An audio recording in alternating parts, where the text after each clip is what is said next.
الرحيم إنما يعمر مساجد الله من آمن بالله واليوم الآخر وأقام الصلاة وآتى الزكاة ولم يخش إلا الله فعسى أولئك أن يكونوا من المهتدين. وقال الله تعالى وأن المساجد لله فلا تدعوا مع الله أحدا. وقال الله تعالى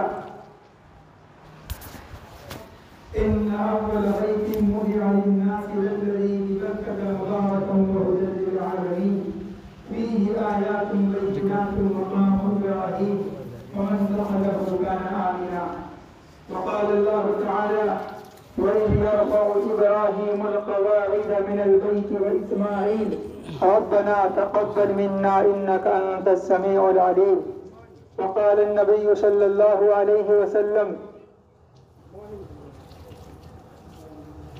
أن المساجد بيوت الله أو كما قال النبي صلی اللہ علیہ وسلم.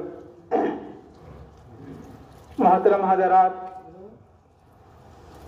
ہمارے لیے اور خاص طور سے اس بستی والوں کے لیے یہ بہت ہی زیادہ خوشی اور مسرت کا وقت ہے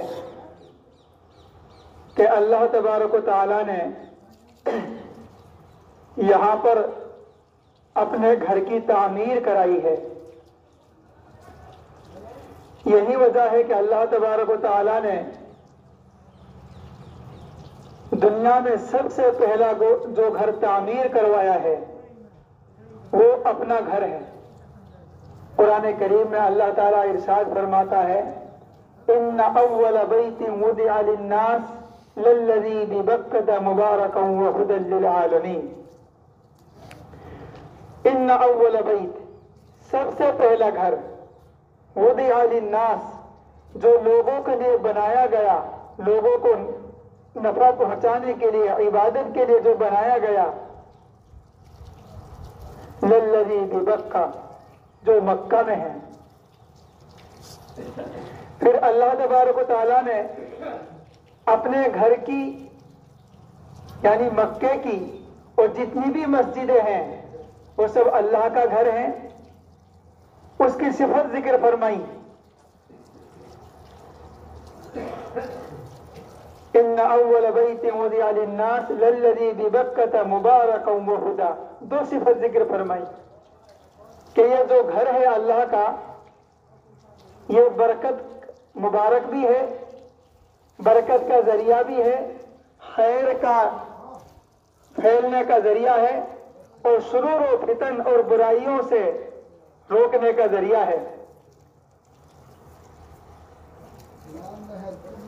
وہدی، اور ہدایت کا ذریعہ ہے.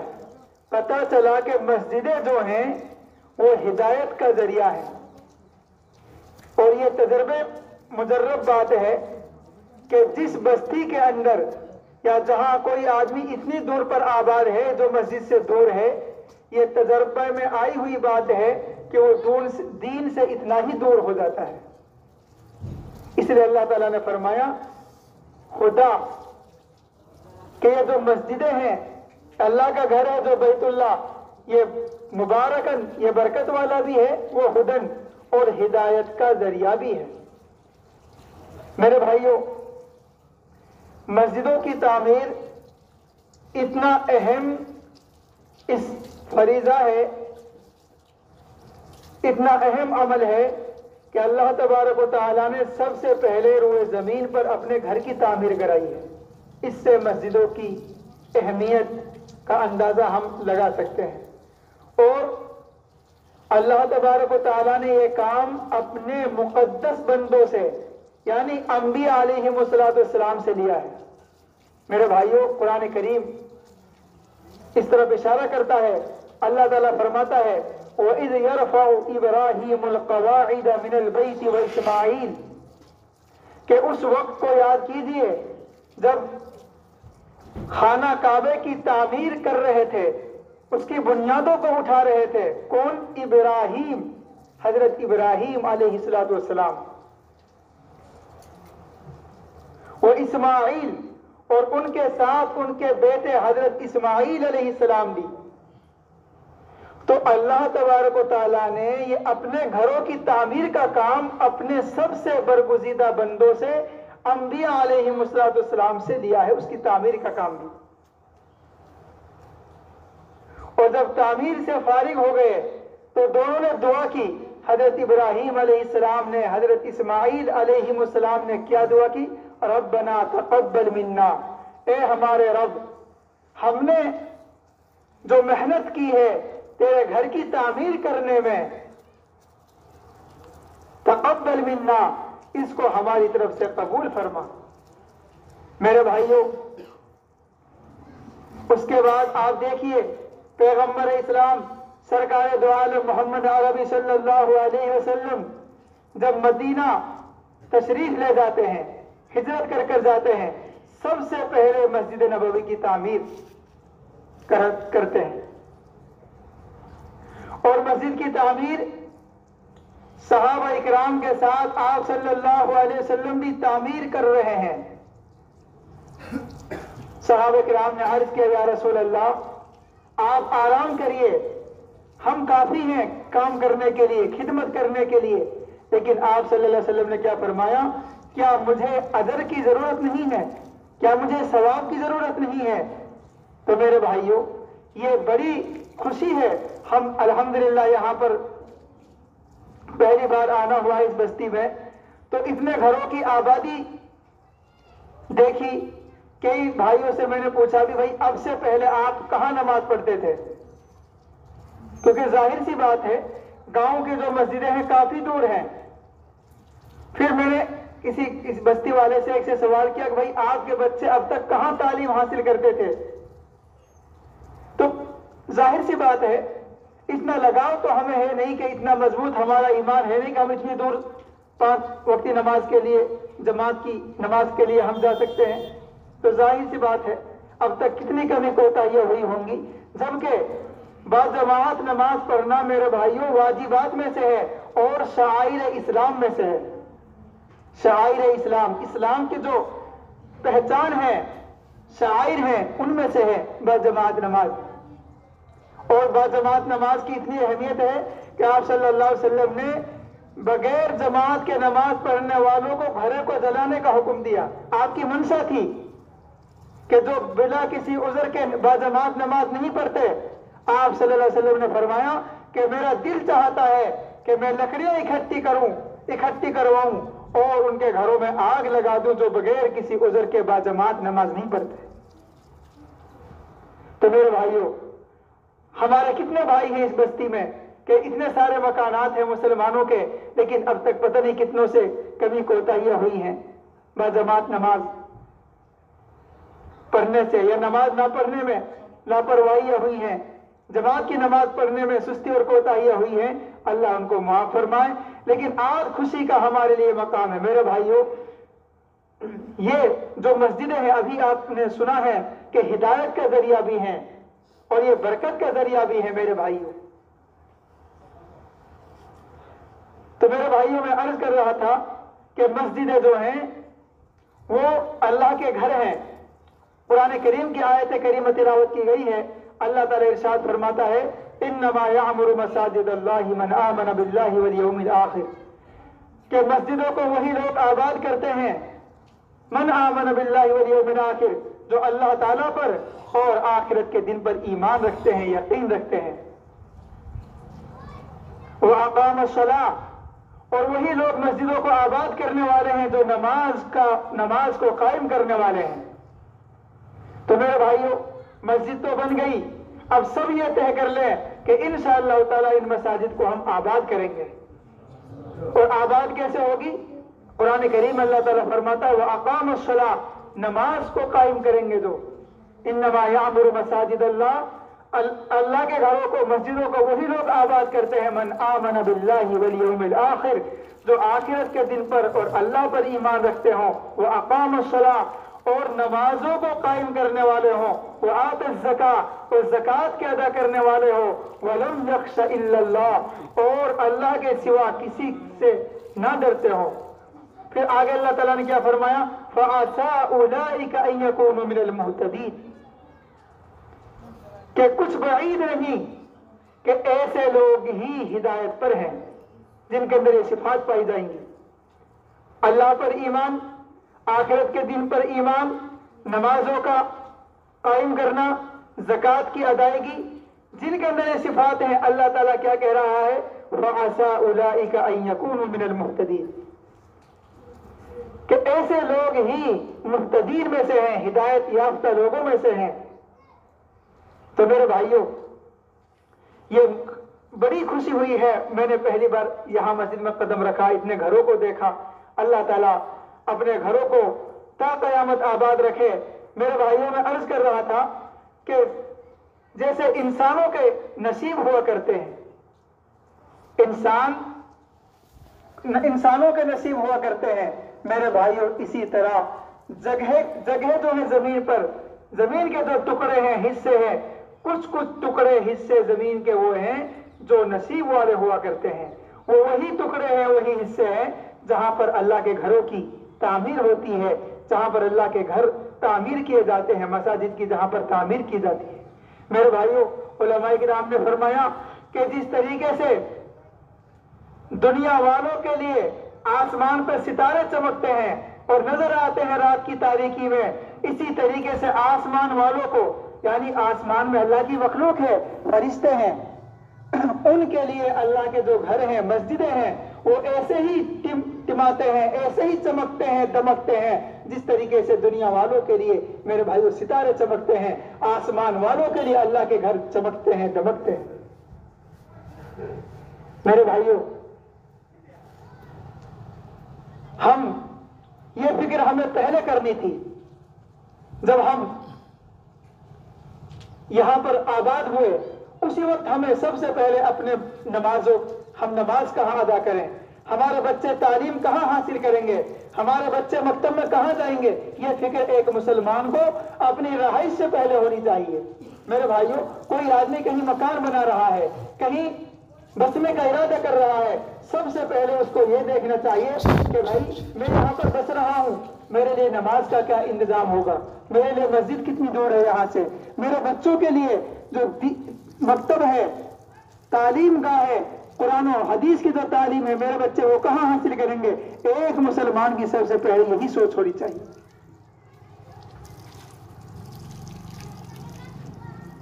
ہاں، یہی وجہ ہے کہ حضرت ابراہیم علیہ السلام نے اپنے آس اولاد کو وہاں پر رکھا۔ ربنا انی اسکنت من ذریتی بواد غیر ذی زرع عند بیتک المحرم، اے میرے رب، میں اپنی اولاد کو، اپنی اہلیہ کو، اپنے بیٹے اسماعیل علیہ السلام کو چھوڑ کر جا رہا ہوں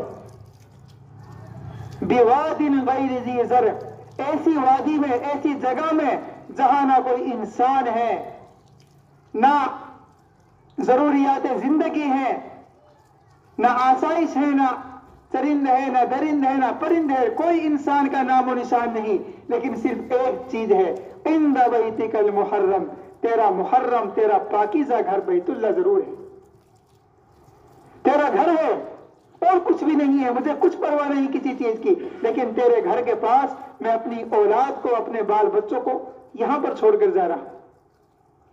اس سے پتا چلا کہ ہم اپنے لیے سب سے پہلے جہاں بھی ہم جائیں، بھائی میں مسجد نماز کہاں پڑھوں گا، میرے بچے کہاں دین کی تعلیم حاصل کریں گے، یہاں مسجد کتنی دور ہے، مکتب کتنی دور ہے، یہ ایک مسلمان کی فکر ہونی چاہیے۔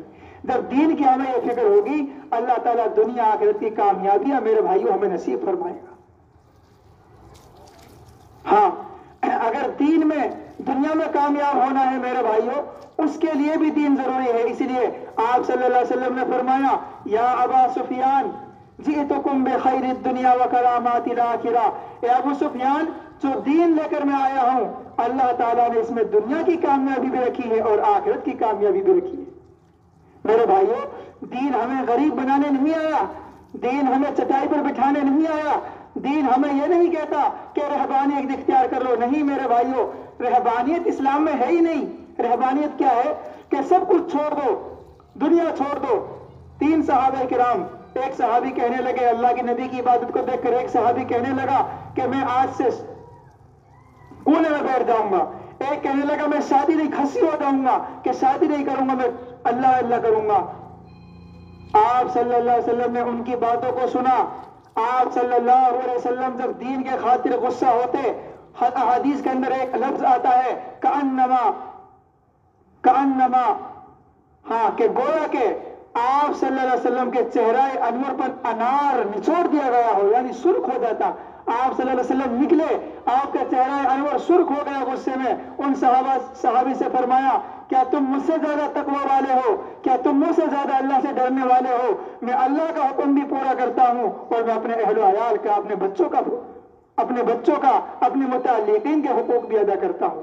میرے بھائیوں، اسلام کی تعلیم یہ نہیں ہے۔ پھر آپ صلی اللہ علیہ وسلم نے فرمایا لا رہبانیت فی الاسلام، اسلام کے اندر رہبانیت نہیں ہے۔ تو میں عرض کر رہا تھا میرے بھائیوں، یہ جو دین ہے میرے بھائیوں، دنیا اور آخرت کی کامیابی خدا کی قسم انہی چیزوں سے ہمیں مل سکتی ہے۔ اگر ہماری زندگی میں دین نہیں ہوگا، آپ دیکھیے، تحقیق کریے، آپ کے سامنے آپ کا ہمارے بھائی رجن تھے، کتنے ہمارے بھائی نوجوان ایسے ہیں جو شراب میں برباد ہو گئے، کتنے ایسے ہیں جو جوا میں، سٹے میں، برائی میں مبتلا ہو کر، زناکاری میں مبتلا ہو کر، عیاشیوں میں مبتلا ہو کر میرے بھائیوں برسوں کی ان کے باپ داداؤں کی کمائی ہوئی دولت کو میرے بھائیوں وہی پانی کی طرح بہا دیا، دین سے دور ہونے کی وجہ سے۔ میں مہاراشٹر میں امامت کرتا تھا، شولاپور میں، وہاں پر ایک پٹیل صاحب تھے، ان کو میرے بھائیوں 70 ایکڑ زمین تھی، 70 بیگھہ۔ اس نے کہا کہ میں اپنی ساری پراپرٹی، سارے زمین بیچ کے رکھا گیا، صرف شراب میں، زناکاری میں، عیاشیوں میں، فضولیات میں۔ میری زندگی میں دین نہیں تھا۔ اگر میری زندگی میں دین ہوتا، اللہ کا حکم ہوتا، نبی کا طریقہ ہوتا، تو میرے بھائیوں میں یوں برباد نہ ہوتا۔ میرے بھائیوں، خدا کی قسم، اگر اپنی نسلوں کو بچانا ہے، اپنے آپ کو بچانا ہے، دنیا کے اعتبار سے بھی کامیاب کرنا ہے اور آخرت میں بھی کامیاب کرنا ہے، میرے بھائیوں ایک ہی طریقہ ہے، وہ طریقہ اپنے بچوں کو دین سے جوڑ دو۔ میرے بھائیوں، آج فتنوں کا دور ہے، برائیوں کا دور ہے۔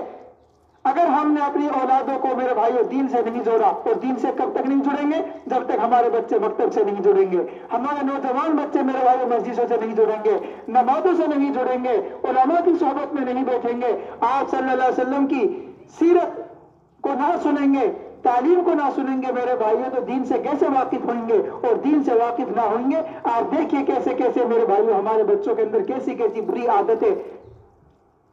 عادتوں میں میرے بھائیوں پختہ ہو گئے۔ شراب، زناکاری، سٹوں میں، جواؤں میں میرے بھائیوں۔ اسی لیے میرے بھائیوں، گجرات میں ہمارے بہت سارے اساتذہ ہمیں پڑھاتے تھے۔ ہمارے ایک استاد نے کہا کہ گجراتیوں کی سب سے زیادہ ترقی کرنے کی اہم وجہ ہے کہ دنیاوی اعتبار سے اللہ تعالیٰ نے گجرات کے مسلمانوں کو ایک مقام دیا ہے، دنیا کے اعتبار سے بھی اللہ نے ان کو نوازا ہے، دین کے اعتبار سے بھی اور دنیا کے اعتبار سے بھی۔ تو ہمارے استاد نے فرمایا کہ ہم گجراتی جہاں جاتے ہیں، ہم دوسرے ملکوں میں جاتے ہیں، باہر ملکوں میں بہت ہیں گجرات کے، کہ ہم جہاں جاتے ہیں سب سے پہلے فکر جو ہم کرتے ہیں مسجد کی کرتے ہیں اور اپنے بچوں کے لیے پڑھنے کی فکر کرتے ہیں، دین کی فکر۔ سب سے پہلے ہم جاتے ہیں، یورپ گئے، کسی بھی ملک میں گئے باہر، سب سے پہلے ہم یہ سوچتے ہیں کہ یہاں میں رہوں گا تو یہاں میں نماز کہاں پڑھوں گا، مسجد ہے کہ نہیں یہاں پر، باجماعت نماز پڑھ سکتا ہوں کہ نہیں میں، اور میرے بچے دین کہاں حاصل کریں گے، مکتب کہاں حاصل کریں گے، قرآن کی تعلیم کہاں سیکھیں گے۔ میرے بھائیوں، جب انہوں نے دین کی فکر کی، میرے بھائیوں اللہ کا شکر ہے، آپ دیکھیے اللہ نے ان کو دنیا ان کے قدموں میں رکھ دی ہے۔ تو میرے بھائیوں میں عرض کر رہا تھا، اگر دنیا میں کامیاب ہونا ہے تو دین، آخرت میں کامیاب ہونا ہے تو میرے بھائیوں دین ہے۔